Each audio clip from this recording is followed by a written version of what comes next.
میرے آقا صلی اللہ علیہ وسلم کی ایک اور حدیث سنیے اور آج کے اس فتنے کو غور سے سمجھیے. آج لوگ کہتے ہیں سنت ہی ہے نا، خیر ہے، توجہ ہے آپ کی، سنت ہی ہے نا، کوئی بات نہیں، قرآن میں تو نہیں ہے نا، قرآن میں تو نہیں ہے نا، قرآن سے نکال کے دکھاؤ. حضور کی سنت ہے نا، نہیں بھی کریں گے تو پھر کیا ہے، حدیث میں آیا ہے. ترمذی شریف کی حدیث ہے، اللہ کے رسول صلی اللہ علیہ وسلم فرماتے ہیں سنو، ان قریب ایک آدمی اپنی مسحری پر اپنے تخت پر تکیہ لگائے بیٹھا ہوگا اور وہ کہے گا ہمارے اور تمہارے درمیان اللہ تعالیٰ کی کتاب کافی ہے. کیا کہے گا؟ قرآن کافی ہے. پیٹ لگا کے بیٹھا ہے، دولت اس کے پاس ہے، مال اس کے پاس ہے، اور اس کو دنیاوی آسائشیں دی گئی ہیں اور منہ پھٹ ہے. حضور کی سنت کی بات آتی کہتا ہے نہیں قرآن کافی ہے، قرآن کافی ہے. جو چیز قرآن میں حلال ہے وہ ہم حلال سمجھیں گے اور جو قرآن میں حرام ہے اسے ہم حرام سمجھیں گے. حالانکہ حضور فرماتے ہیں جیسے رب نے چیزیں حرام کی ہیں ویسے ہی رب نے مجھے بھی شان عطا کی ہے، میں نے بھی کئی چیزیں حرام کی ہیں.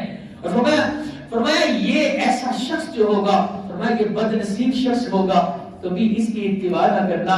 آج فتنوں کا دور ہے، کسی کو قربانی سمجھ نہیں آتی.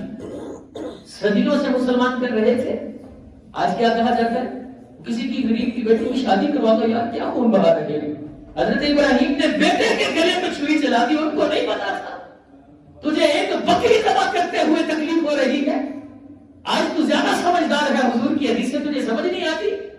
کوئی جناب قربانی کے حوالے سے بات کر رہا ہوں، کچھ تو ایسے بھی منہ پھٹ ہیں جو حج پر بات کرتے ہیں، کہتے ہیں اتنے پیسے لگا تو ادھر اکٹھے ہو جاتے ہو، ادھر میدانوں میں جا کر تو جناب دو کپڑے پہن کر گھوم پھر کے آ جاتے ہو. ارے تجھ بد نصیب کو کیا پتا ہے جو لذت اس سفر میں رب نے رکھی ہے کائنات کے کسی سفر میں نہیں رکھی ہے. یہ تو کسی اہل عشق سے پوچھ کر دیکھنا. حج تو سفر ہی سفر عشق ہے. حج تو لمحہ لمحہ حضور کی ادا کو ادا کرنے کا نام ہے، رب کے پیاروں کی اداؤں کو اپنانے کا نام ہے. ایسے بد نصیبوں سے خود کو بچا کے رکھنا. میں آپ کو پیغام دے رہا ہوں. آج لوگ حج پر بات کریں، زکات کو لوگ ٹیکس کہہ رہے ہیں، ٹیکس کہہ رہے ہیں زکات کو. صدیوں سے مسلمان دیتے آ رہے تھے اور صدیوں سے پہلے بھی قانون کا انجام قرآن نے نہیں بیان کیا. آج ٹیکس، اچھا حکومت کو ٹیکس دینا منظور ہے اور کئی گنا زیادہ دینا منظور ہے، اور رب نے یہ نہیں فرمایا کہ جتنا میں نے دیا ہے سارے مجھے واپس کر دو. یہ بھی نہیں کہا جتنا دیا ہے آدھا دے دو. یہ بھی نہیں کہا آج دیا تو کل دے دو. یہ بھی نہیں کہا جو کچھ ہے سب میں سے دے دو. فرمایا نہیں، جس کو کھاتے ہو کھا لو، جو پہنتے ہو تمہیں پہننے کی اجازت دے دی، جو سواری چلاتے ہو جاؤ وہ بھی تمہیں معاف کیا، جو تم نے استعمال کر لیا جاؤ تو وہ بھی تمہیں معاف کیا. تم نے آج لیا ہے کل بھی استعمال کرو، پرسوں بھی استعمال کرو، ہفتہ بھر استعمال کرو، مہینہ بھر استعمال کرو، 11 مہینے 29 دن استعمال کرتے رہو. ہم نہیں پوچھیں گے. اگر 12ویں مہینے کا 30واں دن بھی آئے گا تو ہمارے نام پہ 2.5% نکال دینا، تو اتنا سا نکال دینا، ہم تم کو کئی گنا زیادہ عطا فرمانے والے ہیں. ضروری ہے آج کے دور میں حضور کی اتباع. ایک فتنوں سے بچو، خود کو بچاؤ، اپنی اولاد کو بچاؤ. سوشل میڈیا پر کیا کچھ ہو رہا ہے آپ کو پتا نہیں ہے.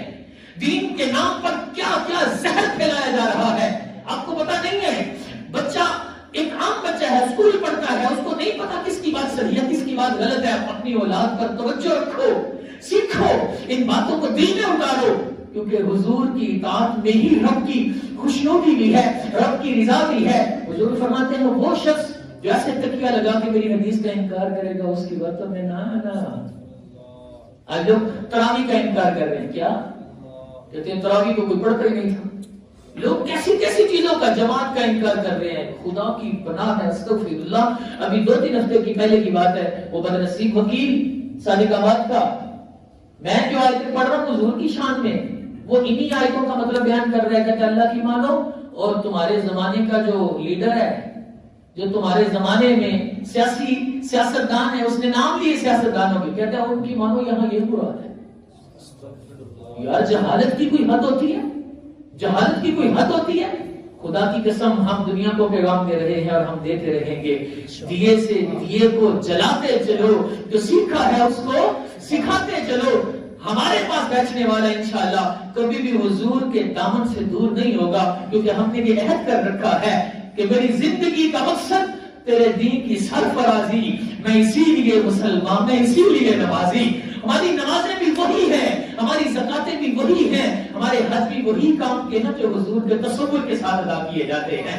اگر حضور کا رشتہ اندر سے نکل جائے تو پھر نمازیں بھی بے فائدہ ہو جاتی ہیں، پھر عبادتیں بھی بے مزہ ہو جاتی ہیں. اور اگر حضور کا تصور ساتھ ہو تو پھر انسان صدیوں بعد بھی جب حج پہ جاتا ہے تو ڈرتا ہے حضور پہ کہاں قدم رکھوں، اسی سے زمین پر آپ نے بھی تو قدم رکھے ہوئے تھے. پھر اس کو مدینے کی گلیوں میں محبوب کی خوشبو آتی ہے، پھر اس کو تصور میں محبوب کی لذتیں نصیب ہوتی ہیں.